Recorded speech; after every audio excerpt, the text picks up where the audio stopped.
Welcome to the D&D Fitness Radio Podcast, brought to you by your hosts, Don Saladino from New York City and Derek Hansen from Vancouver, Canada. In episode 35, we speak with Dr. Ben House about the levers of nutrition. So, food quality. So what are you feeling? What are you feeling like right now? What's in here? What do you want to I have a couple things I've just listed. Do you want to focus more on hormonal issues? Do you want to focus more on food quality, deficiencies? What are you thinking about? I think one thing that nobody might have touched on is kind of like, hey, what are the levers we want to pull? Because it seems like you talk a lot about successful kind of body transformations. It seems to be the theme. And so what are if you have someone who's 30 pounds overweight, what are the levers that you really want to pull? So I think if we think about that equation that everyone wants to bitch about is you have energy in and you have energy out. That's this, it's the law of thermodynamics. You can't fuck with it. It's just a complicated equation. And so on the energy inside, you have to have some kind of cognitive oversight.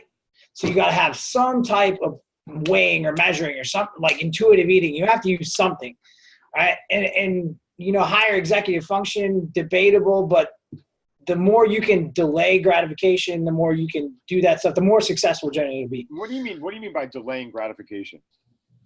So when we think of appetite, and most of us have never been starving. I've asked this question at, almost every talk. So hundreds, maybe thousands of people.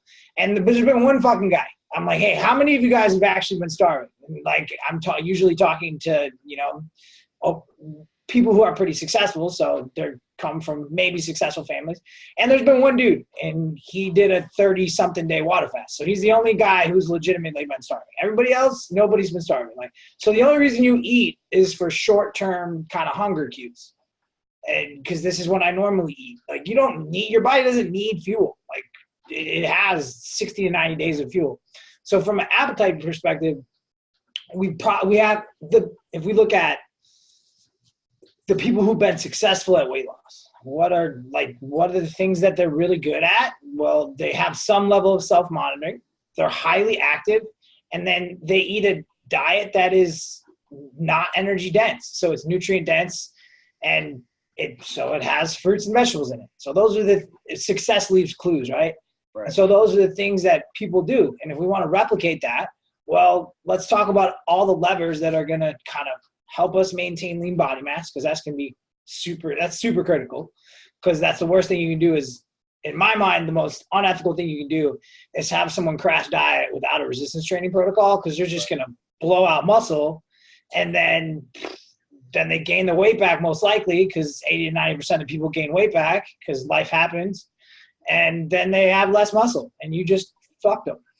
Right. Do you feel, because we are technically recording right now, and we're going to use a lot of this. I'm we are recording, and this is meaty stuff, so we're gonna go with this. But for the people out there that don't know, Dr. Ben House has turned into a good friend of mine, and so we're just starting the podcast about Derek? Perfect. Yeah, no, help him. Okay. No, he's gonna jump on. We're so loose, and this is part of what we end up doing. But everyone, so Derek right now, we're gonna break his chops a little bit. I don't know what he's doing. He's probably on the track, doing something. But he'll be with us soon. But Dr. Ben House is a very good friend of mine, who actually I met through a few seminars that we had here at Drive 495 in New York City. Really, someone who I found out early on was one of the more brilliant, I think, overall. You really are. You are a nutritionist. You are, about, body composition. You pretty much do it all. You really are. You can't. People say, well, you can't do it all. Well, you can. And you're the guy who really helped me out with a lot of my muscle and fitness prep, which I'm still thankful for. But it wasn't like here's this crazy diet. Go. It was really good thoughts and good properties that I was thinking about, that you kind of almost verified, and just, I think, trusting a process. Remember early on when we saw a little bit of a weight loss, I think 10 pounds in 2 weeks. And I'm like, well, what do I have to change now? And you're like, just ride it out. I'm like, oh wait, you're right. It's working. Why do I have to change it? And I almost wish I had a little more time, because it worked great, but I couldn't have imagined what I would have had with another three, 4 weeks. But I know we're going to get into food quality. I know we're going to get into, a lot of these stigmas out there. People just, they don't understand. I think dieting it's a bad word, but I think nutrition is pretty simple. But have your thought process changed? You were always pretty much a carb guy, a protein guy. You like incorporating fats in a well-balanced meal, but not to start with fasting. I know you're sick of this, but everyone wants to know. It's really a huge craze, and everyone's going into fasting. They're all going into keto. Has your thought processes changed at all out of the gate with this? Nutrition is tough because everybody wants an answer. Everybody wants they want the thing. They want the fly. They want the flag to fly. They want something. And that's people. They naturally want identities. And so as humans, we've lost a lot of our identities. And I think a lot of people have just kind of reached for nutrition. And unfortunately that leaves, if your identity is tied to some kind of nutritional concept, you are going to guard it, right? All of a sudden, if someone comes after it, you're going to have cognitive dissonance. So I've given talks to roomfuls of vegans. I've given talks to roomfuls of people who are keto. And what I'll do is I'll generally take their side. So if I'm giving a talk to, 30 people who are vegan, I'll start by bashing paleo. And they'll all be nodding their heads, like all the things that are wrong with paleo.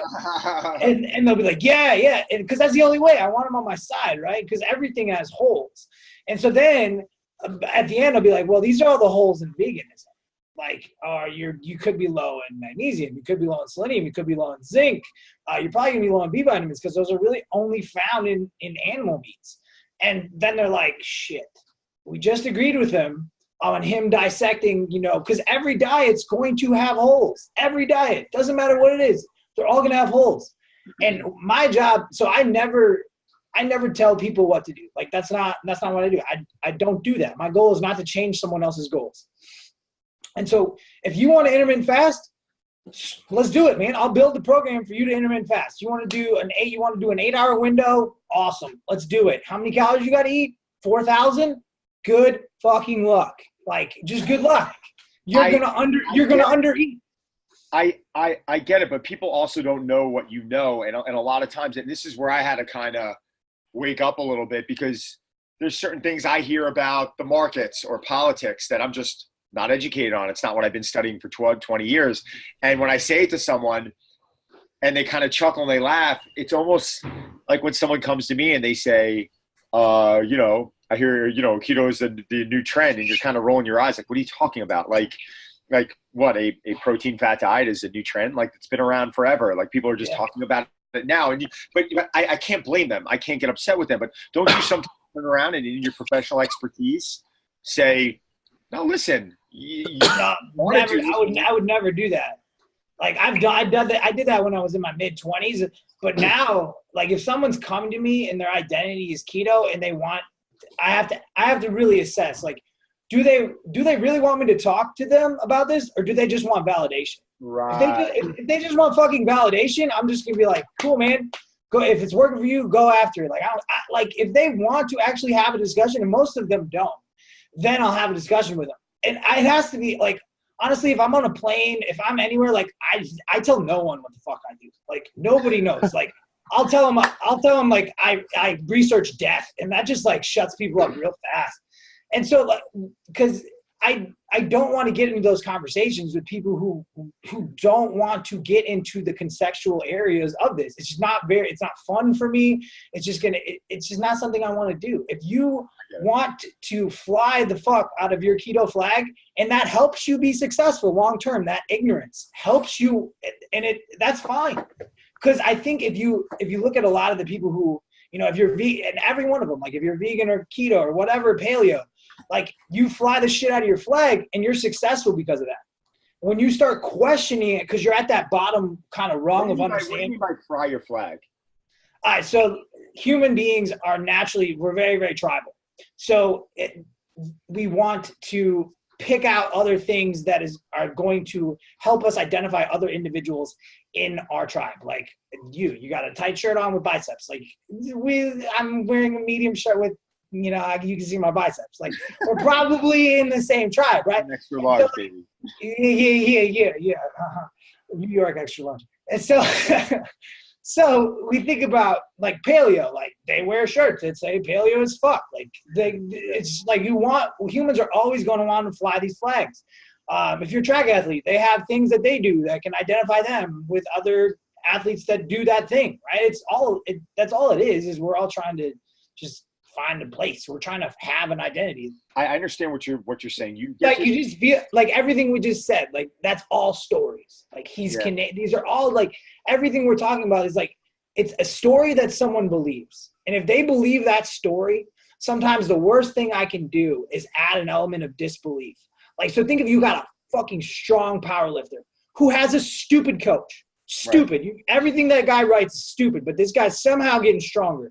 The worst thing that you can do for him probably is, add a layer of doubt because he believes this thing. He's ready to run through a brick wall for it. Let him hit the brick wall, and then maybe he's gonna go off. But belief is so powerful, man. No, And dangerous. I get it, and I get into the conversation sometimes, and I know what you're talking about. Someone will start.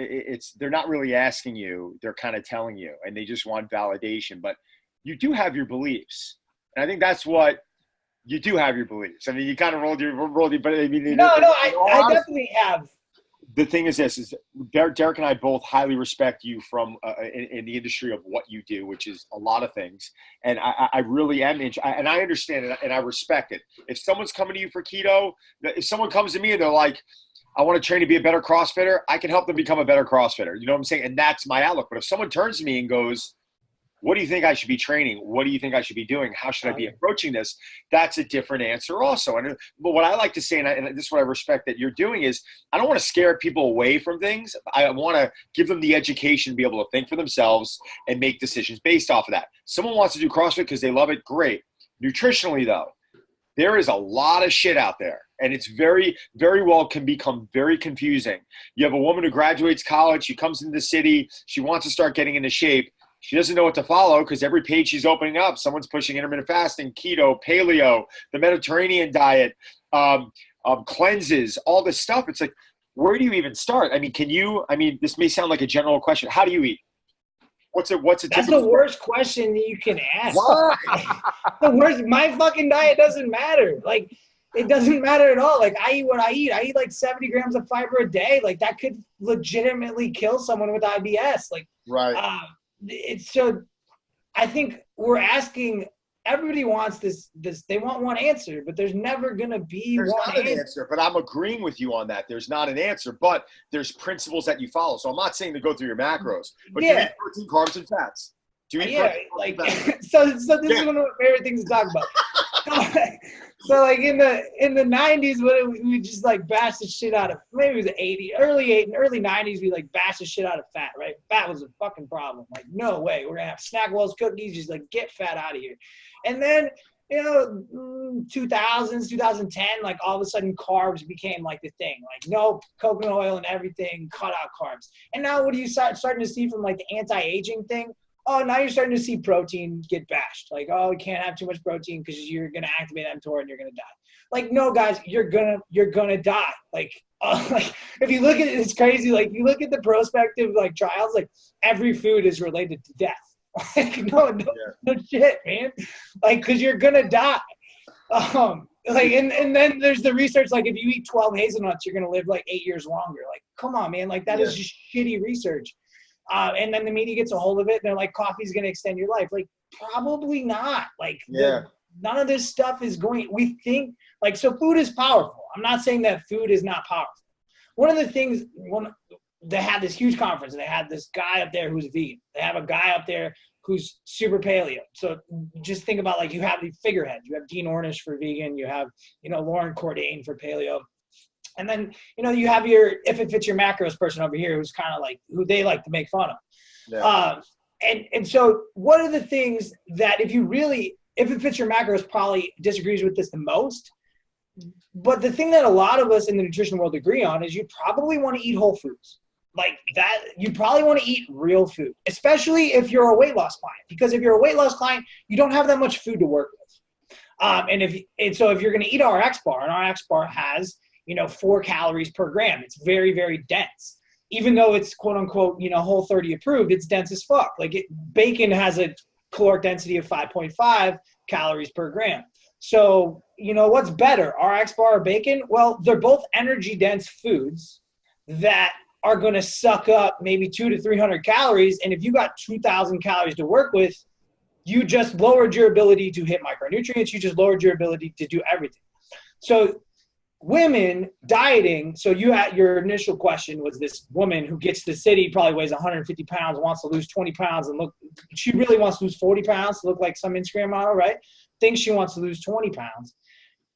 That, like one of my slides is Rihanna just throwing up the middle fingers, because that is such a hard fucking goal, because she is going to have to drop probably into, the 1,200 calorie range. And if I'm trying to follow my rules, what are my rules? My rules are, if you're going to have weight loss, you're going to be at about 0.8 grams per kilo of protein. Like these are numbers that, if you're a nutritionist, you need to know these numbers. If you're not, just please do not think like I think. Like it's not normal. Like I don't think about food in a healthy way. Like I've been completely screwed. And so we want 0.8 grams per kilogram of protein, and we probably want about 0.8 to 1 gram per kilo of fat. Because if I don't get those, I'm going to get screwed. And so if I do the math on that, if I put a female at like a 1,500 calorie diet and I hit those markers, she's going to be on she's going to have like 50 grams of carbohydrates left. She's going to be on a keto protocol. So like just one of the things that I think Derek will agree with, the more constraints I add to the system, the easier it is for me to make a plan, right? And so that female has a lot of constraints. She can't eat that many calories because she's just not that big. She weighs 150 pounds. She doesn't have to do much to work with. Now, if I have a male who's 300 pounds, that's going to be easy. Like just, like I get him to eat I change his diet from ho-hos to white potatoes, and dude loses 20 pounds. Yeah.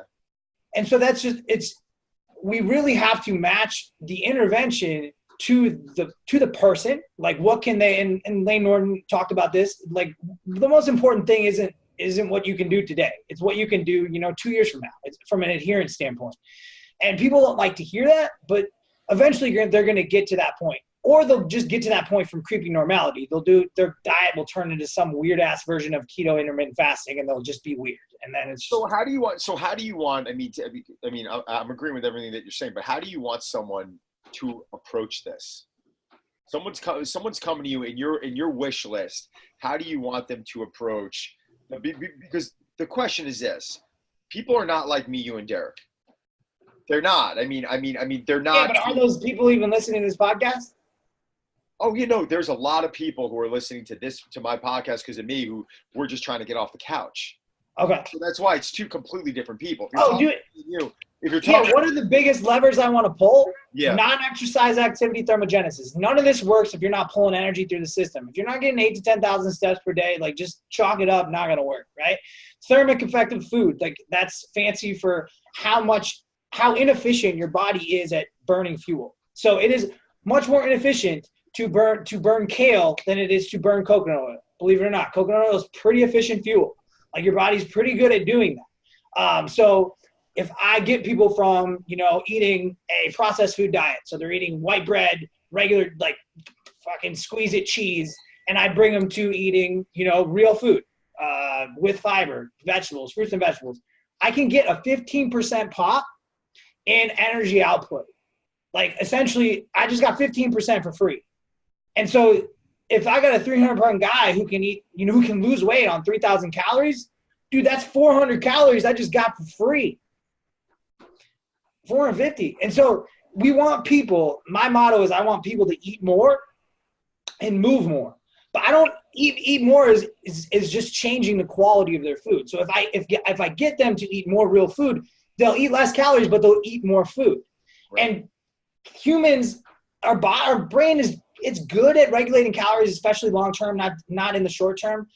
Our brain volume of food is very important. So say I probably eat 6 pounds of food a day, right? With fruits and vegetables, everything, because I'm somewhere around 3,500 calories or something like that.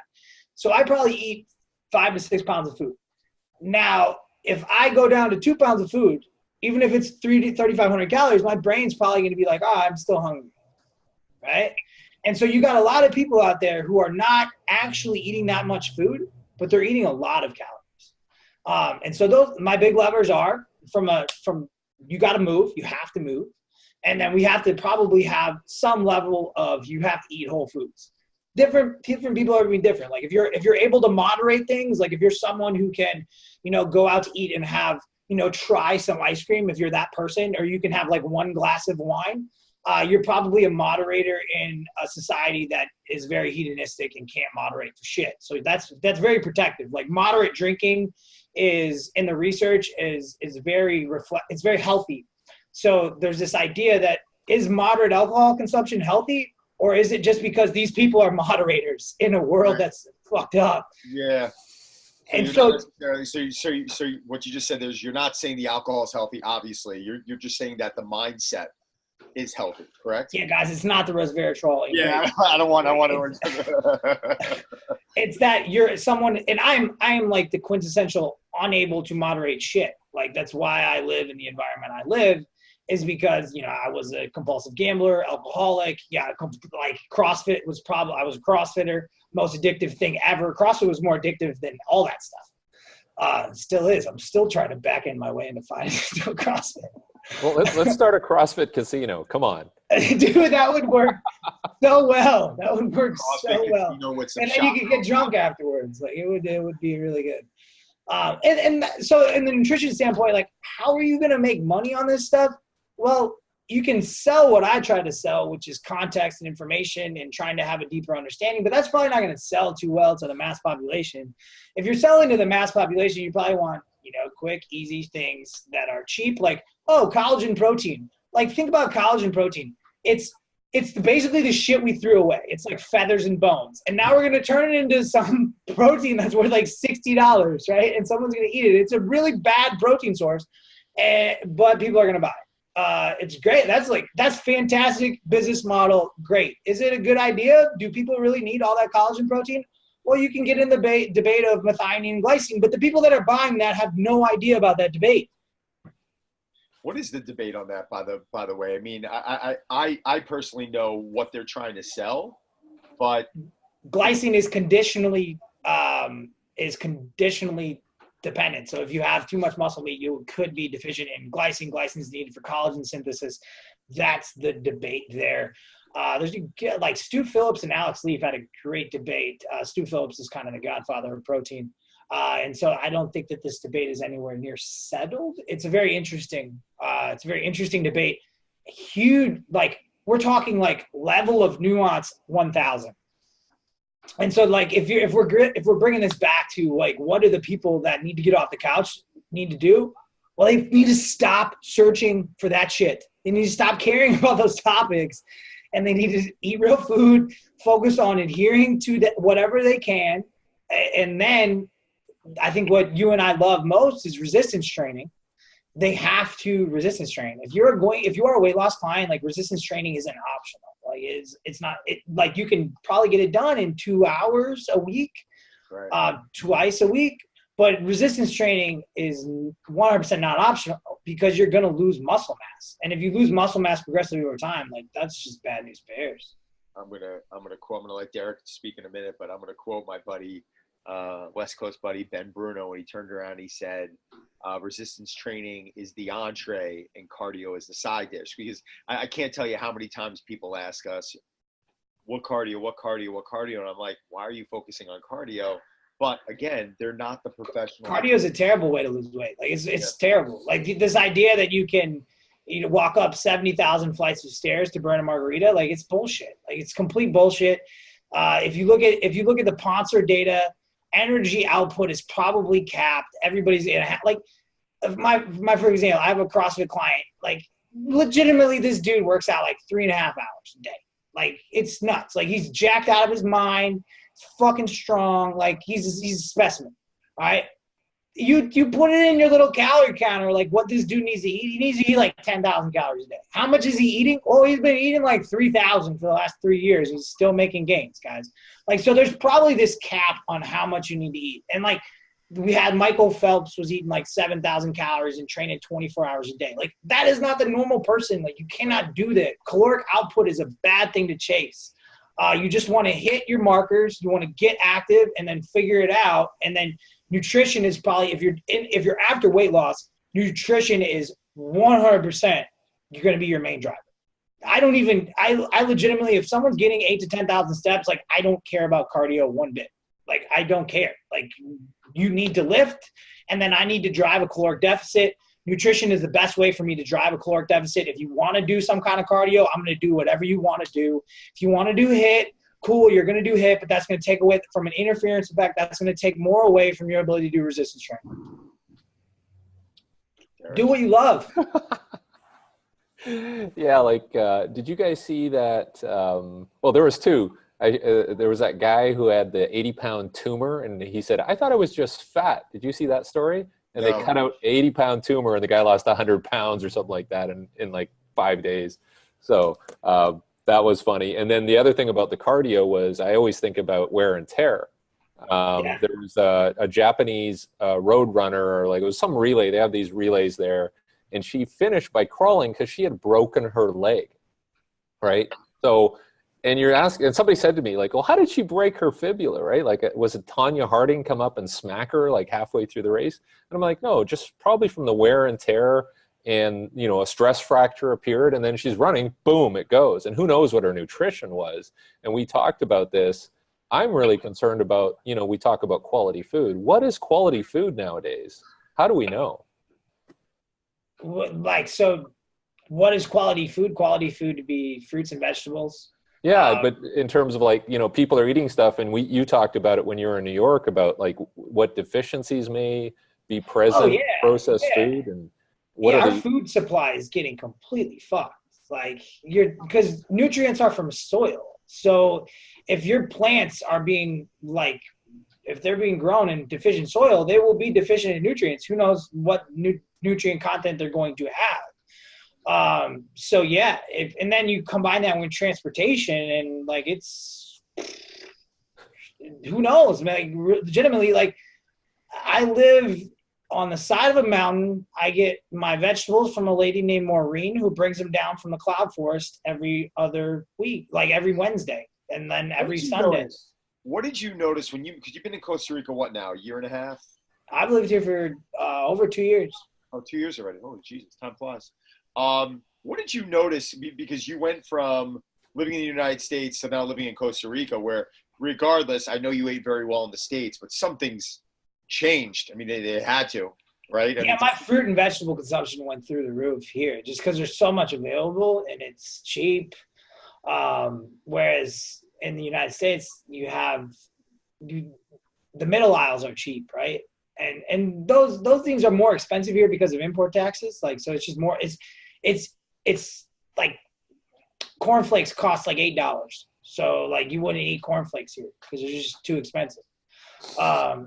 But there are, like, they get around it. Like, sure, like, I'm not going to lie. Like, people are going to find a way to eat hyper palatable foods. Like, people are going to want to eat those things. Your brain is wired that way to find those. You want the most calories for the least amount of effort. So what is that? That's an ice cream bar and a, you know, fucking Tang. Like, that's what that is. And so, like, people who are overweight, like, they're just doing what they should do in a screwed up environment. And so what do you want? But what about from a sleep standpoint, a recovery standpoint? How about your skin? I'm trying to find, like, did you see any improvements in areas of your body? My fucking mind, dude. Like, that's the biggest thing. Like, yeah, get into this a little bit. You can't even contemplate how much you are being influenced by your environment from, like, an advertising perspective. Like, you don't even know what you want to eat. Like, especially if you don't have a plan, like, you're constantly getting bombarded, like, by just advertisements. And so for me, the only time I would see advertising and I hate it is, like, Facebook side ads. Like, it's the only time I see it. I don't see any advertisements in my normal life.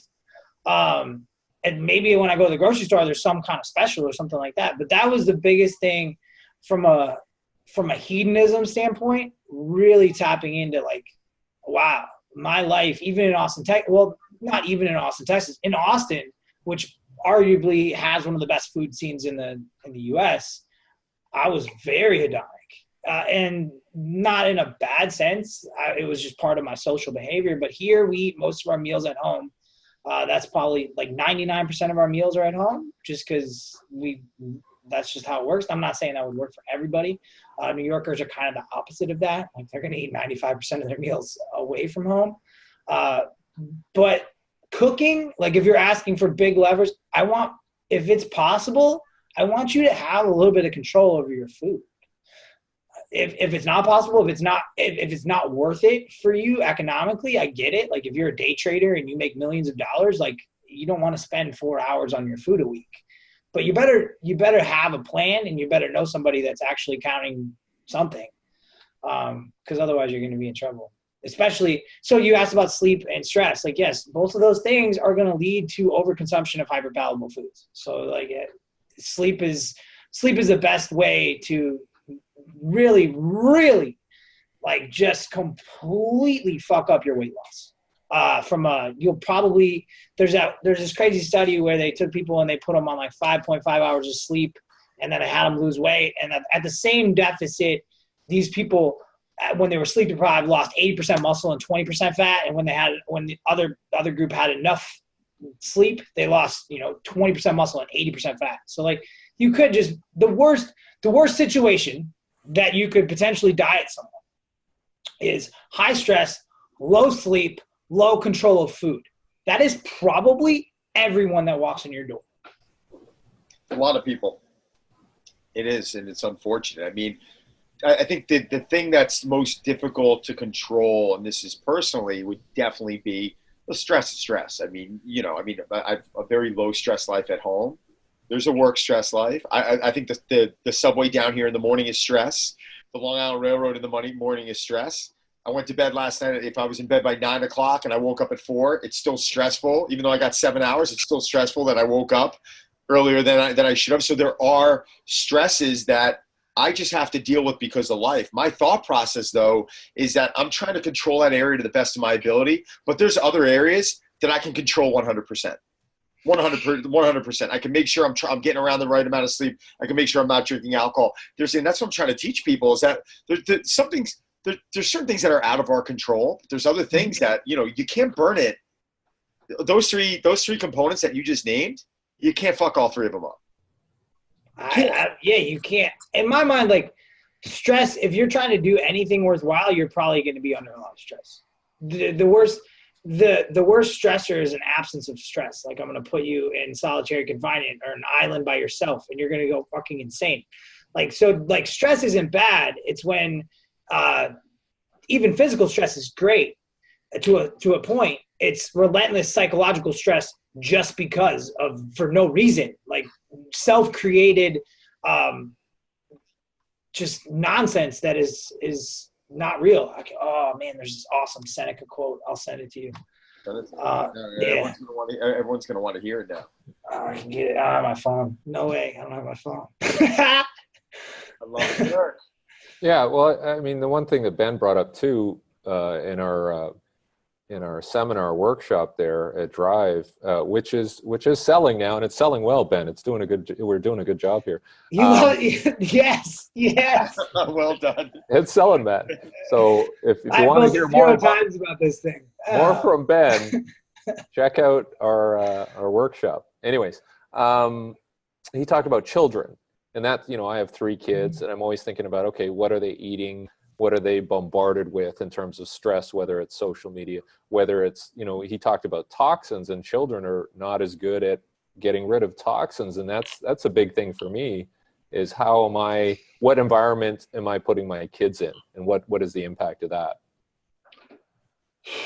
Yeah. So if you think about like chemical intolerance, this is people with PON1 SNPs are not going to be able to get rid of persistent organic pollutants as well.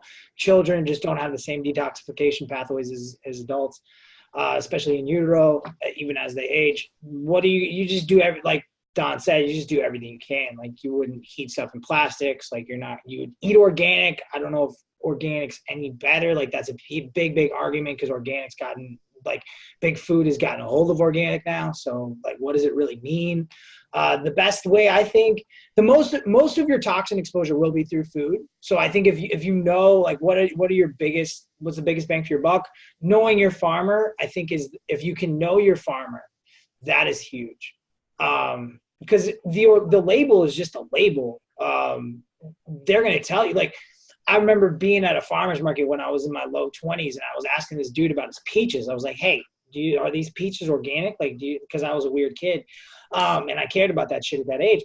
And he was like, I was like, are these organic? Are you using pesticides? He's like, have you ever tried to grow peaches without like pesticides? Like, I was like, no, I've never tried to grow peaches at all. And he's like, yeah, they're going to get fucking destroyed by birds, dude. Like, and so he's like, you need all these nets. He's like, yes, we spray these peaches once with pesticides. And so you start to learn stuff like, okay, wow. Like if I want this food, it's probably going to have some level of pesticide. I'm not a farmer. I might have just completely botched that up, but do the best that you can, especially with food. And then filter your water. And then honestly, one of my biggest worries in my field is just creating hypochondriacs, because at some point the worry is going to be worse than the actual thing. I got a question. Now I'm gonna piss you guys off because I don't know if this is jumping off topic, but you made me think of something because I don't know the answer to this. Why do people who claim they are cutting out carbs and getting more on a fat adapted diet have better brain function, better mental clarity? They don't. They're now claiming they need less. They don't.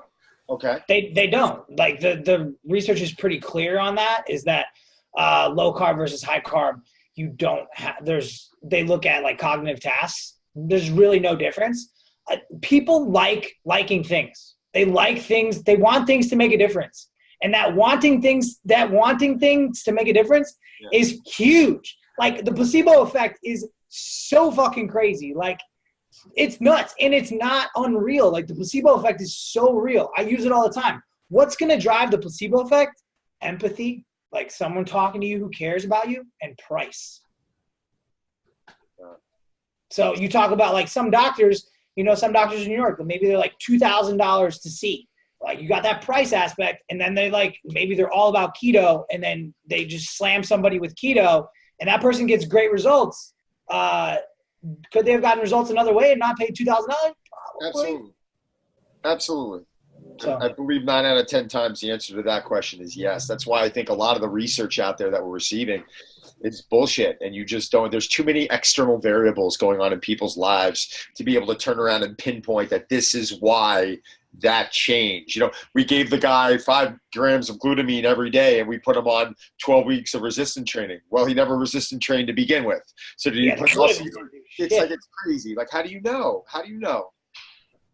Yeah, like, and should I be concerned about anything that is genetically modified? Like in China, they're genetically modifying children now, CRISPR or whatever. Yeah. And, should we be worried? Like, is this something should we be worried that Gattica's coming?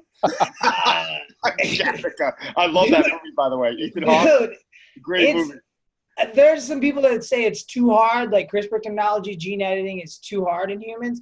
I think China and Russia are probably already doing it. And then you get into nation states, like, the U.S. is just going to sit back and let China have a bunch of people that you've gene edited myostatin and they're freaks. Like, no, the U.S. is going to get involved. Like, and so then it's always going to start with people like fixing something. So we're going to have, this person has this in utero genetic disease. We're going to fix it. Cool. Awesome. And but we can upgrade you too. Then you get this upsell. It's coming.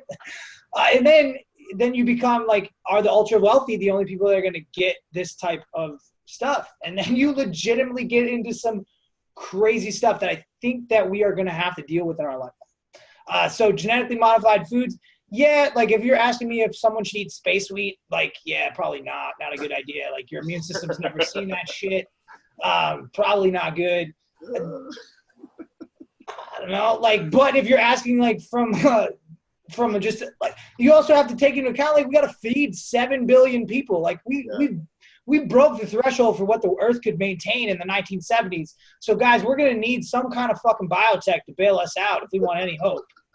And legitimately, like, hey, you want they've attached arms to monkeys' brains and had them move them in different hemispheres. Like, you're talking about like cyborg shit. Like the world that we live in, we can't even contemplate how different it will be in 10 years. I don't mind talking about this shid. I have guns in Costa Rica, and I'm trying to create a sustainable farm. Like, listen, I have an 11-year-old and a 10-year-old right now that they don't know what a VHS is. They don't know what a CD player is. And when I mentioned car phone, they said, "What do you mean?"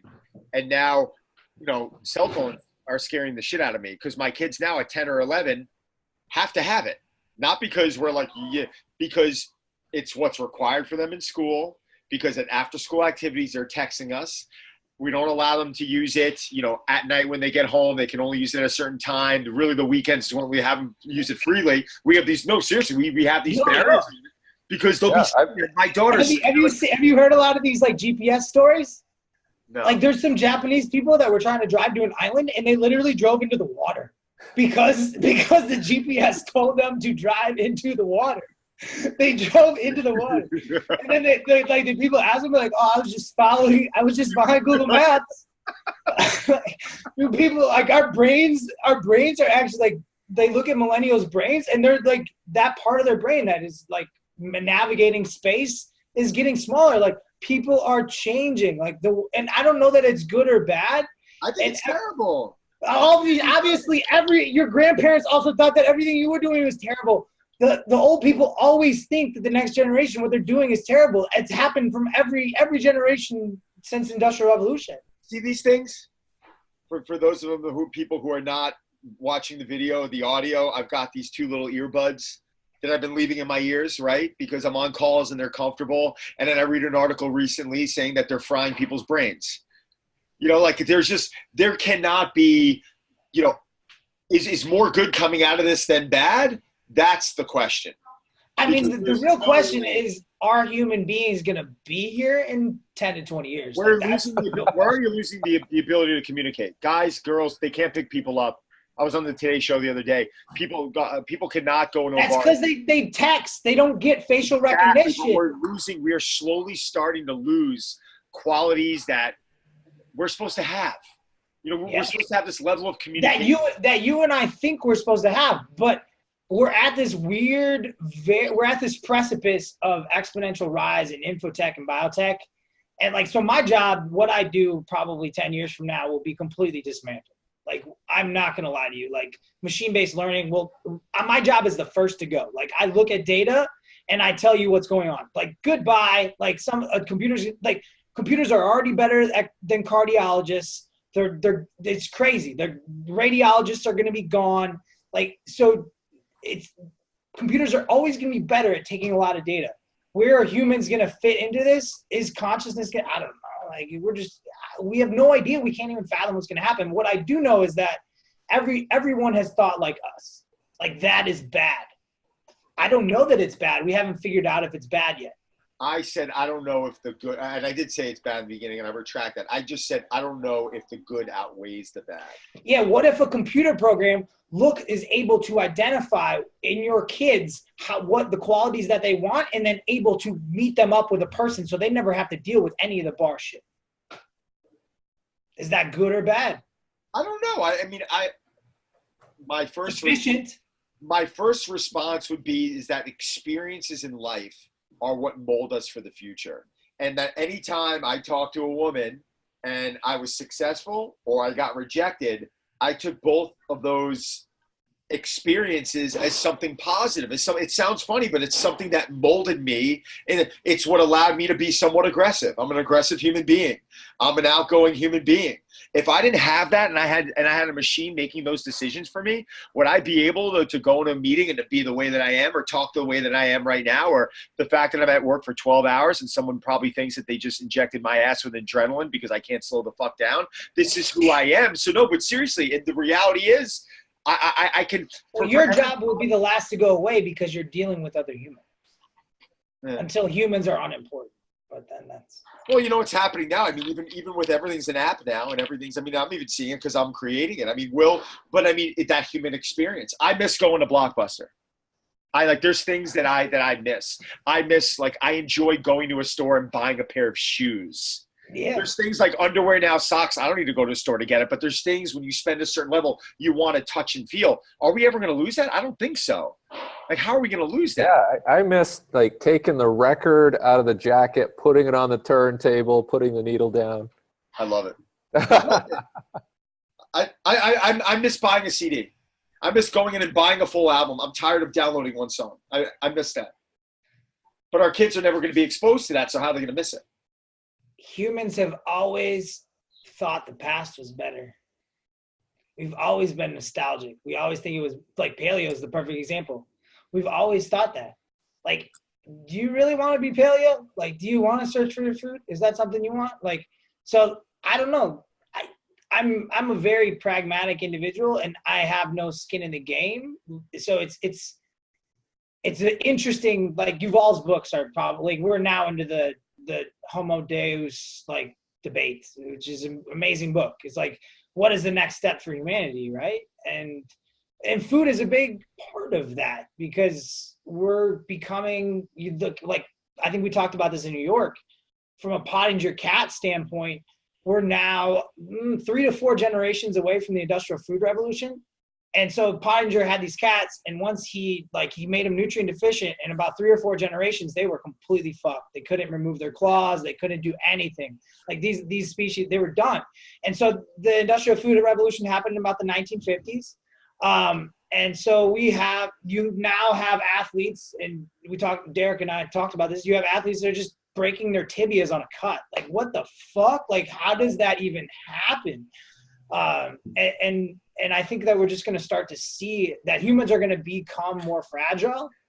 I saw this. What was a book I read? Probably, God, I can tell you when I read this book. I think I read this book 15 years ago.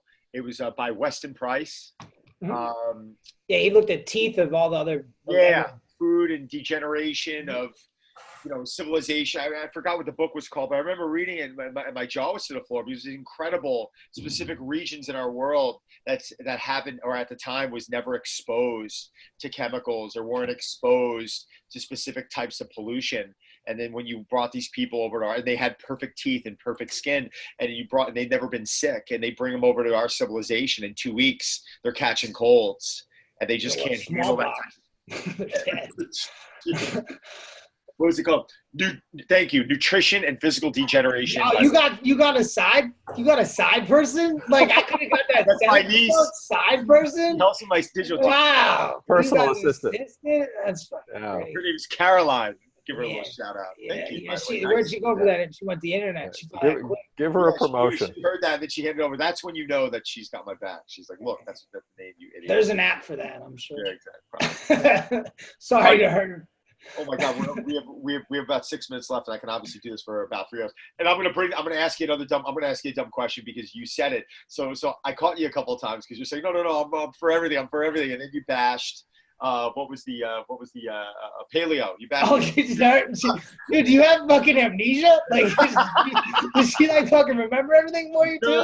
No. I just looked at her because I was like, I forgot.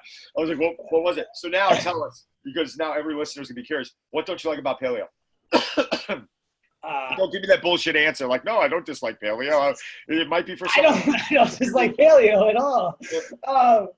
So I dislike paleo when athletes do paleo and they don't eat enough fucking food. Like, that's when I get real mad at paleo. And I also get real mad at paleo because somehow people become attached to the quality of their diet, and that becomes a cross that they wear, and then they judge other people because of that shit. And that makes me very angry, because no, it's not like how holy art thou. Like, no, your food is just what you eat. Like, don't be a dick. And so when people get like that, that's what I hate. If you're asking me, like, but that can happen with any diet. Like, so paleo, what generally happens is low in calcium, and people, if you got to eat 5,000 calories, like, good luck, because you're going to have to eat like 10 pounds of sweet potatoes.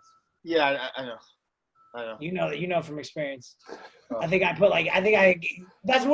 we did with you. Your food quality was so high, it was just easy. Like, I was like, we don't need to pull any of these other levers.